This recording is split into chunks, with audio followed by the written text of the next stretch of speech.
Hey guys, so today we're going to talk about rating and balancing chemical equations. So the main theory behind this is the law of conservation of mass. And so what that is basically is that in a closed system, which would be a reaction in this case, the matter or the mass of the starting materials cannot be destroyed or created as they're converted into products. So basically, the amount of matter or mass that you start at the beginning of the reaction, you have to end up with at the end of that reaction. You can't lose or end up with more matter. So the amount of matter at the start of a reaction is equal to the amount of matter at the end of that reaction. And so what a chemical equation is, it's something you've seen before. It's really just showing the reactants going to products. So everything on the left-hand side of a chemical equation are the reactants or the reagents. It's what you're going to be running a reaction on. It's what you start with. And then the products are just what you end with. So it's what the reactants are turned into. So reactants, products. Then we have these numbers in front of the reactants and products, and then they're not written in, but there could be a 1, so 1 carbon dioxide or 1 methane. Those are considered the coefficients. So that just describes how many atoms or molecules of that molecule that you have. So in this case, it's 1 methane reacts with 2 oxygen molecules, and that is converted into 1 molecule of carbon dioxide and 2 molecules of water. So those are the coefficients. And then what's in these parentheses here, here, here, and here, those represent the physical states that the reactant is in. So a G stands for gas, S, it's not up here, but S would stand for solid, AQ, that stands for aqueous, so it's when an ion is dissolved in water, and then there's an L for liquid. So those are the physical states, so that's what a chemical equation would look like. So when we're balancing chemical equations, all we really need to make sure is that the number of atoms of each side are equal. So the number of atoms that you have in the reactant side needs to equal the number of atoms on the product side. So I'm going to do a couple of examples. So if we have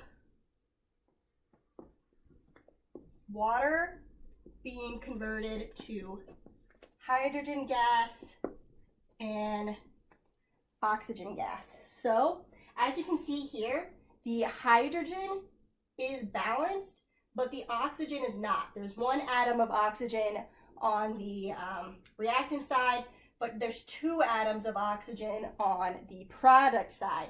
So in order to fix this, we're going to add coefficients. So we need 2 atoms of oxygen on this side. I'll put a 2. But now that means that there's now 4 atoms of hydrogen on this side and only 2 on the right side. So I will just put another 2. And now this equation is balanced. So there's one example. Let's do a quick second example. And this would be nitrogen reacting with oxygen gas and being converted to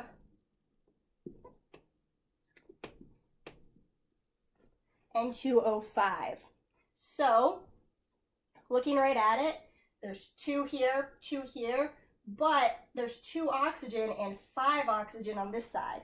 So it's really easy to start with these oxygens. So oxygen has 5 here and 2 here, and since this, if I add a coefficient to it, it's going to then multiply this by 2. It'll always be an even value over here, but oxygen's an odd value here. So we're going to want to try to get that to an even value. And the easiest way to do that would be to plop a 2 in front of it. So now we have 10 oxygen. And now to match it over here, we would need to add a 5 on that side. So now we have 10 oxygen, 10 oxygen. but 4 nitrogen and 2 nitrogen. So then we would match it by putting a 2. So now we've got a balanced equation. So, just a second, I'm going to get some paper towels to erase that. Okay. So now I'm going to do a slightly more difficult example. So here we have C2H6, which is propane, plus oxygen gas going to water and CO2. Okay, so the easiest things to start with in this reaction are balancing the carbon and hydrogens. So the carbon has 2, so the easiest way to balance that would just be to plop a 2 right there. Now hydrogen has 6 over here, and H2 only has 2. So then we could throw a 3 in front of there. But now we've hit a bit of a problem. So the carbon and the hydrogen is all perfectly balanced, but now we have 3 oxygen plus 2 times 2, 4 oxygen, which is equal to 7 oxygen. And that's an odd number. And remember, when it's O2, every whole number coefficient is going to be an even number. So in order to get around this, we would put 7/2 in front of that. So now as you can see, 7/2 times 2 would be equal to 7 oxygen. But that looks pretty weird, having 7/2 oxygen. And so the way to then get around this would be to multiply the entire thing by 2.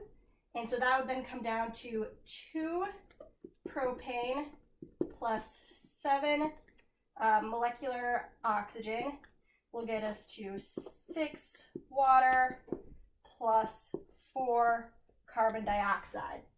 So now we have 4 carbons.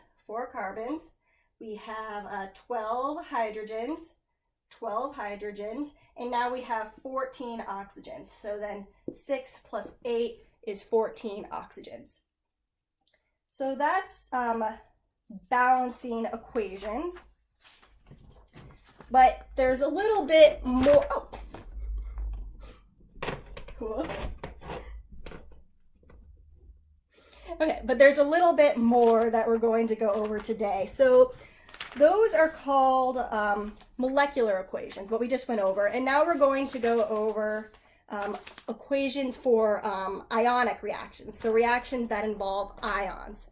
So if you look at this top example, calcium chloride aqueous, so that means it's an ion in solution, plus 2 silver nitrate aqueous, so that's in solution, will go to calcium nitrate aqueous again, so in solution, plus 2 silver chloride, and that has an S there, so that's solid. So this would be one of those examples that we did where you mix together the ions and then there would be a solid precipitate. It's a precipitation reaction where you're starting with 2 things that are dissolved or aqueous, except for then you're going to end up with 1 solid.